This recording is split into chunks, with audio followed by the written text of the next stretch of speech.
The Mutual Broadcasting System presents the second of a series of unusual dramatic stories written and directed by Willis Cooper and featuring Ernest Chappell. In this week's story, I Have Been Looking For You, we have as our guest the star of stage and radio, Miss Claudia Morgan. Quiet, please. Quiet, please.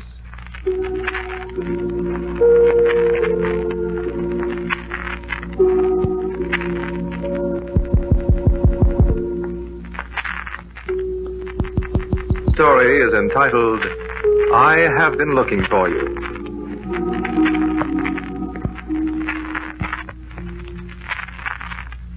I have been looking for you. Your name? I do not know your name. Perhaps you are Anaitis, or Ligia, or Bernice. You are Mary, or Alice, or plain Jane. You are Mercedes, Libushka, Colette. Where are you, love? I heard your voice when I was a child, when I was new in school, when I was a tender lad unknowing. I heard your voice as I passed the schoolroom door. 7 times 7 are 49. 8 times 7 are 56. 9 times 7 are 63. But I pushed the door ajar and looked, and there was only a schoolroom full of children and a teacher at a desk. The cadence of your childish voice hung in the sunny air in the schoolroom, but I couldn't find you. And wondering, dreaming, I closed the door and went my way on to the confusion of another schoolroom. But your voice was with me, and I have not forgotten. Many times I heard your voice, love, as I grew older. There were other girls in my boyhood, sweet, clean-limbed girls I remember now through the years. Helen with the yellow curls. Gladys, the tomboy on her bicycle. Paula in the library. Kate, Dorothy, and Jenny, and crippled Margaret. Then my playmates taunted me because I had no girl of my own. But I smiled a secret smile as I turned away and walked homeward along the elm-shadowed, the flower-sweet streets at night. For always you were somewhere. And I knew I should find you one day, somewhere. How many years have passed this love? How many summers, how many yesterdays, how many heartbeats? But I knew that I should find you. I saw you at a distance sometimes, a gay red bathing suit on a beach, a fluttering tartan scarf on the winter hillsides against the snow. But when I ran to greet you and call you mine, you were gone. You had vanished. A day came when I was a young man and went away to make my fortune. My heart ached as the little station grew smaller in the rapid distance, for I knew I saw you there waving farewell. Was it to me? And I thought frantically of leaping from the train and returning. But a cloud of dust swirled up behind the train, and when it was gone, you had vanished. There was another glimpse of you, I thought, as the train roared through another little town, and a gay crowd on the station platform waved and called. And I knew then, I knew that wherever I should go, you would be always. And tears came to my eyes, as I thought perhaps I should never see your face, but always followed and never leave. Yes, I was young for love. But I loved you then as I loved you that first day in 7 school. times 7. And as I love you now that I have found you. I knew you followed me. I heard your footsteps down the summer dark street, with the flickering old streetlight scattering shadows into the lilac bushes. And the scent of the lilac was what you brought to me so many times. Why have I never seen your face? Or have I? Tell me. I love you. I've seen your shadow pass my window. I've heard the distant echo of your voice. And you were always near. My dreams have seen you, but you evade my seeking eyes. Do you remember a wide, white beach on a summer day? And the high, white clouds, and you were alone, and I was alone? I remember. I remember. I conjured you up out of the sound of the waves you were saying, and the rhythm of the surf is the beating of my heart. And the sound of the wind in the dunes was your far-off laughter that I heard. And I ran along the beach searching for you. For your presence was strong in my heart. And I cried out. I was heartsick for you. Then I was afraid. I swam far out into the remorseless waves seeking you. I became weary and hopeless for you. And the waves fought me, and they bore me down. Then I dreamed there were strong arms about me. And I opened my eyes to the sun and breathed again. And the salt on my lips I thought was not the salt of the sea, but the sting of a fading kiss. But you were gone. Then I knew my life was yours. And I was very happy for a little while. And very sad. Where did you go, love? I dreamed of you in the sea. I dreamed that you were struggling, and I dreamed that I swam out to you and took you in my arms and brought you to the shore, and I kissed you. But there was darkness somewhere, darkness that hid your face from me. And when I awoke, I too felt the salt of your lips on mine. Was I never to see you, never to hold you in my arms in life? I sought to forget you. You must forgive me that. I thought that my mind was sick, that I dreamed in my waking hours. But which was the dream, and which reality? And how could I escape the vision of you? Always I was haunted, tortured by the thought that you were near me, around the corner, waiting perhaps with a smile of welcome when I should find you. Do you remember? You must. I remember. When did you walk down an avenue in the snow? The lights were golden from the windows that time, and the bells chimed softly in the twilight. The streets were filled with cheerful people hurrying happily in the white darkness. And I was alone until you hastened past me, a dim shape in the swirling snowflakes. And I followed you until you disappeared in the storm. The cheerful, flat laughter of the people on the street mocked me again. This is foolishness, I thought. There's no one. I am alone. We shall never find each other. When I wept in my sleep that night, it was your hand that wiped away my tears. I dreamed of a woman weeping, and I kissed her eyelids as she said. You went away.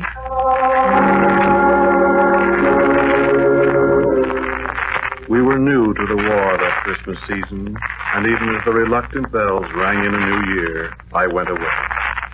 I remember the gloomy, cold station. I remember the unhappy sergeant shepherding 24 motley civilians away from the lights of the city to the drafty cars that were to take us somewhere. There were few to see us off that New Year's Eve. A policeman who watched us silently as we straggled across the platform. And an old man who offered us his bottle and mumbled of his days at the wars of Siboney and San Juan, the girl he left behind him. And a group of belated commuters turning away from us to study the blackboard with train arrival. And as they closed the doors of the coaches, a fat woman pounding on the window, mouthing frantic goodbyes to a little man who turned away from her. But when our train began to move from the station, a glimpse of a woman standing alone under a dusty electric light on the platform. And then I knew, as I remembered once before, that I could never wholly go away from you, that we belonged to each other, though I might never see your face. I was close to death many times in the war. At Caspering Pass, when John Sutherland and I were alone one night with Rommel's armor on the other side of the hill, we put a watch. And at last we knew they were coming, and one of us was to stay while the other went back in the back. useless message. I was afraid to stay. But I argued with John in the petty pride of my terror, saying I would stay while he should go back to what might mean safety for a little while. But he was tired, he said, and I was not. And he would stay. And so I went. Then 20 steps away from him, I heard the 88. It smashed in his mouth. I spoke to him and told him to stay. And I was wounded afterward. That night I lay in the hospital tent and something happened. I knew I should die. I had no voice to call.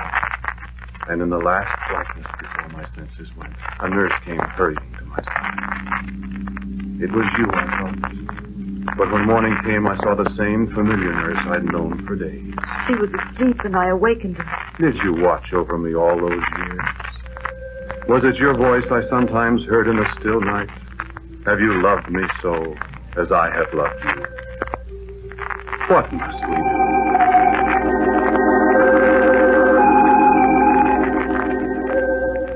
I have been looking for you for so long, but such a time went by. Such a long, weary time since I came home. Where were you, love? There was one moment. I was standing on the deck when our transfer came up the bay. I was looking for you. There were hundreds of boats around us, boats with great painted signs welcoming some of us home. And there was none for me. But I hoped that perhaps among all those who had come to meet their men in the harbor, there might be you. We were past the Statue of Liberty, nosing over to the North River where we were to dock. And a ferry boat from Jersey cut across our bows. I merely glanced at it, and I saw you. That was a happy homecoming.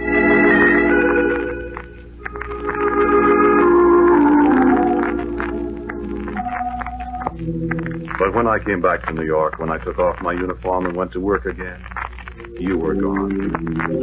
I searched for you. I looked for you everywhere. Where were you?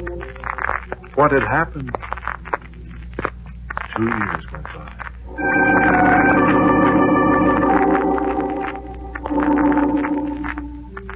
I saw you, love. They said in the hospital that I would never get well. I heard the doctors talking.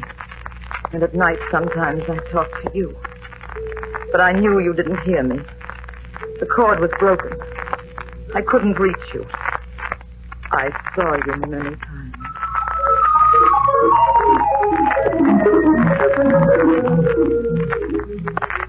I had buried myself in my work, they said. Whatever the work was, I'd forgotten. I'd forgotten everything except that I loved you. And I tried to forget that. For I was afraid that you were gone from me forever. And I should never see you. Never hear your voice again. Never know your nearness as I had grown to know it. I tried to lose the thought of you among 7 millions of people. Among the high buildings and in the sounds of the city around me. And I almost succeeded. But then I saw you.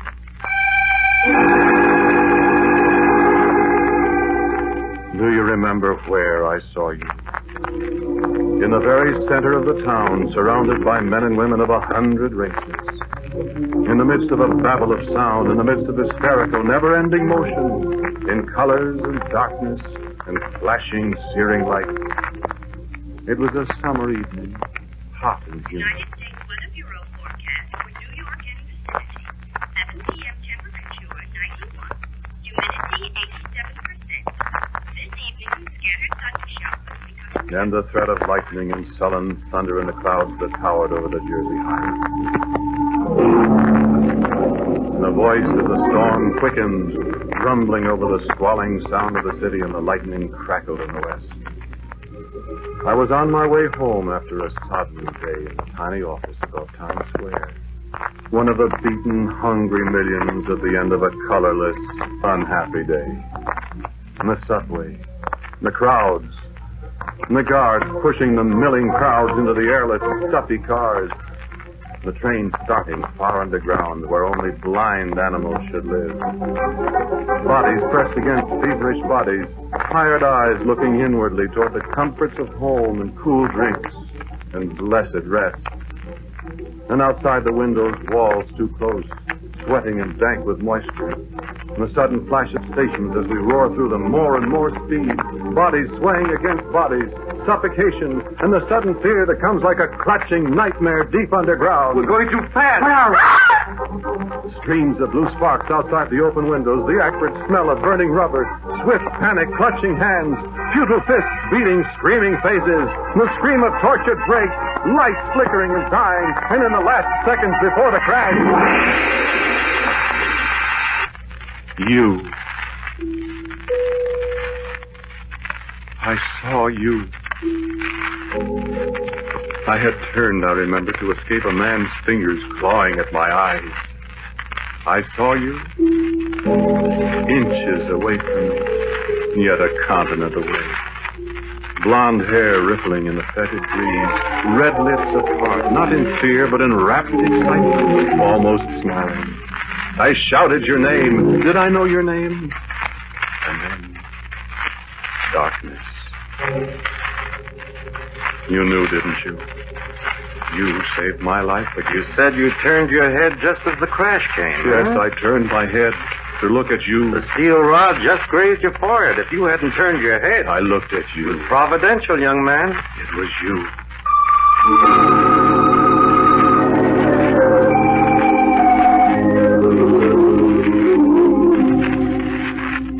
I knew you were there, among all those scores of frightened, screaming men and women. I knew you were there. And I saw you. In the last flickering of the lights, I saw you. And then you were gone. Forever, I thought. I thought you died in the subway wreck. For long months you were dead to me. My mind refused to think of you. I couldn't picture your face again. But now I know I was near you many times. I entered a restaurant as you left it. I left the elevator at the 14th floor one day. I got on at the 15th. I turned to look in a shop window as you passed by. I picked up a book at Bentana's that you just laid down, and I knew I could.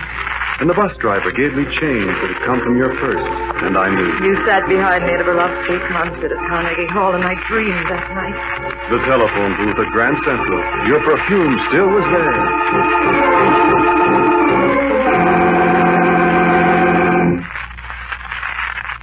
All those long months, years.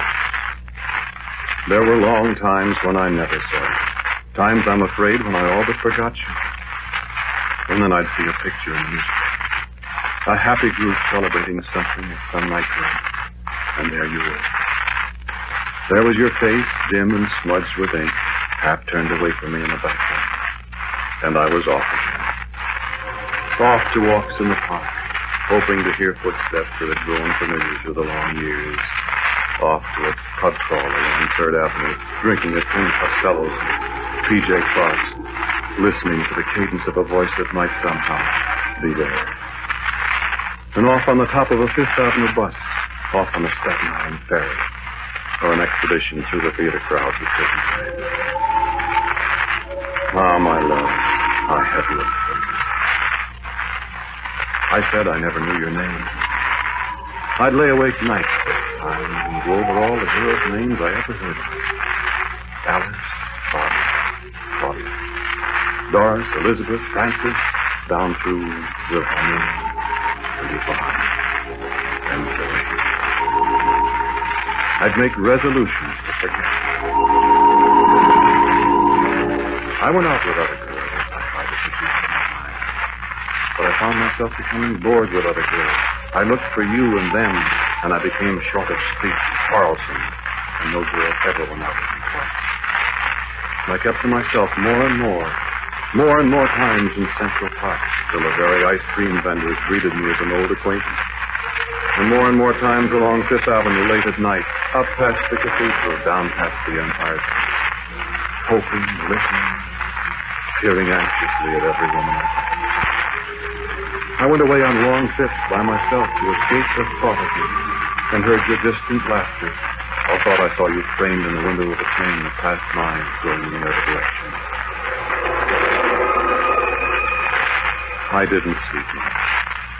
Nights I came home as late as I could, staggering. that I could see. I closed the door and shut the city out. I was afraid to see. I was afraid of the dream. The dream that came so often. An empty room. Dark, high walls. A little flight of stairs leading to an open door. And beyond the door, a dazzling light. And silence. And the light draws me to the flight of steps and the open door. My voice echoes in the silence of the gloomy room. Where are you, love? Where are you? I'm here, love.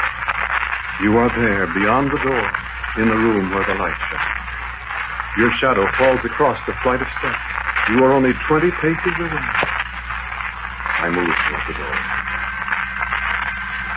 1 step. 2, 3. And the carpet touches me.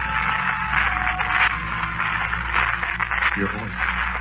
Come to me, love. Another. Is that a hand on my shoulder? I turn to see.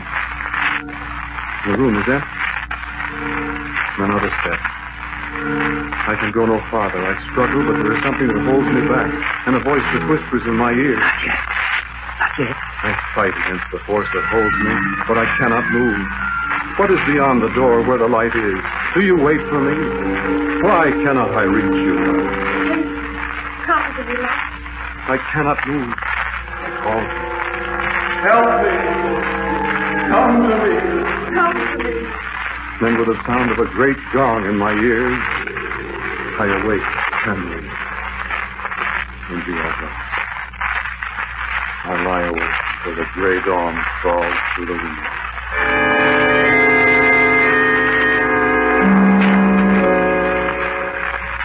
The dream came to me last night. A great bright room. A light that dazzles my eyes. And I cannot move. A door that leads to darkness.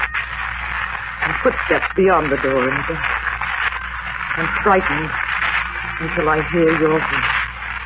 Where are you, love? And I answer. And then I know your footsteps coming to me from the darkness into the light that dazzles me. But the footsteps end, and the light burns my eyelids, and the great gong comes. My hand was on the very lintel of the door, and the radiance of the light within struck my eyes and blinded me. And again I awoke, trembling. Did this mean that I was soon to find you? Am I to see, to hold you in my arms? What will I do?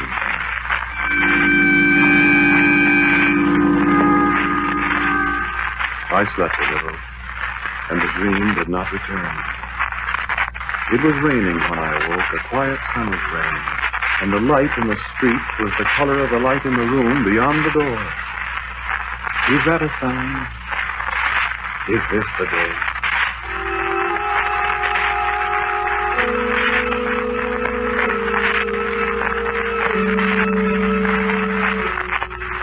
It's raining. I dreamed of a voice that I knew. I asked him to come to me. Is this the day? Is the dream a message from somewhere telling me that this is the day? I dress hastily, and I see that it's already 8 o'clock. Perhaps I shall meet him again. I shall wear my new scarlet raincoat. I'll know him when I see him. Will he know me? Nancy. Outdoors. Rain. Good luck, a taxi cab. Shall I meet him today?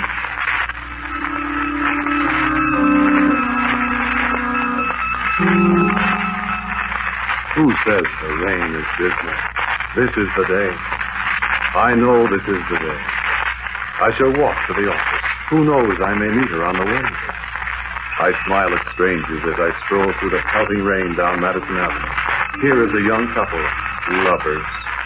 I, too, am a lover. And today I shall meet my beloved. And then the fulfillment of all my dreams from the time my childhood, so very long ago. I step down from the curb. 68th Street. Traffic is stopped before the upraised hand of the policeman in the middle of the street. I smile at them. And I do not see the taxicab leaning around the corner against the light, the driver frantically tugging at his wheel, very slowly it seems to me, and the cab coming straight at me. And as I looked up, the cruel wheels half a foot from me, you.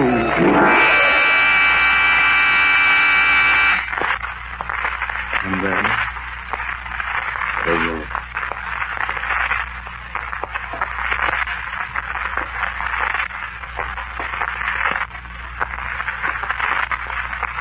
The dark room, with the little stairs, and the door, and the dazzling light beyond. Nothing holds me back now. I go forward to the door, and the light welcomes me. I know you are there, love. In a moment we shall meet. We shall kiss. We shall begin our life together. Shall we not?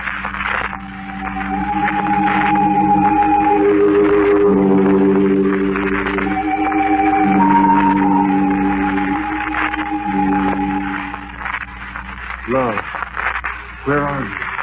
Love, I'm here. With you forever.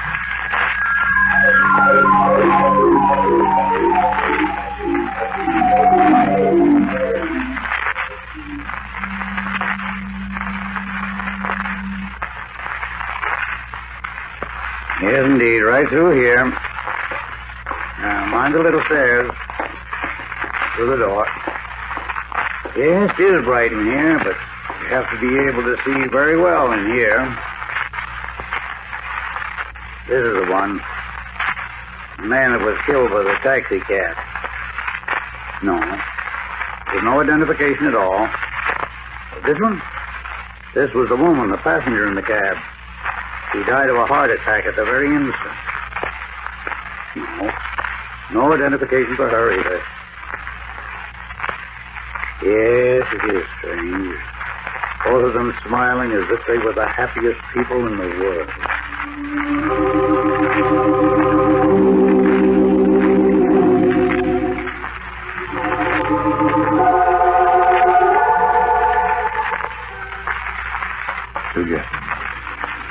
Together.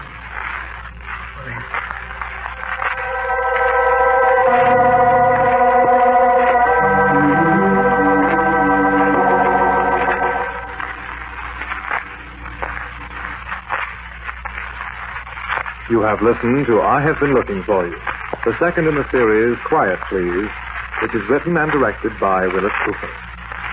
Ernest Chappell was the man who talked to you.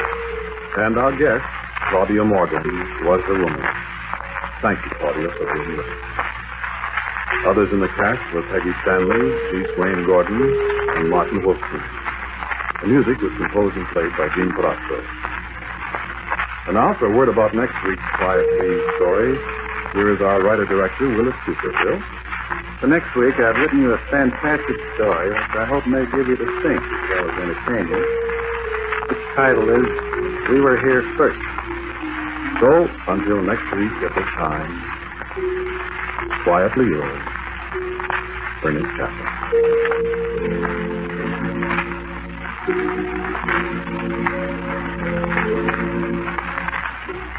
This program came from New York. Stay tuned now for a fascinating story of strange events and their common sense explanation on the House of Mystery, which follows in just a moment. This is the Mutual Broadcasting System.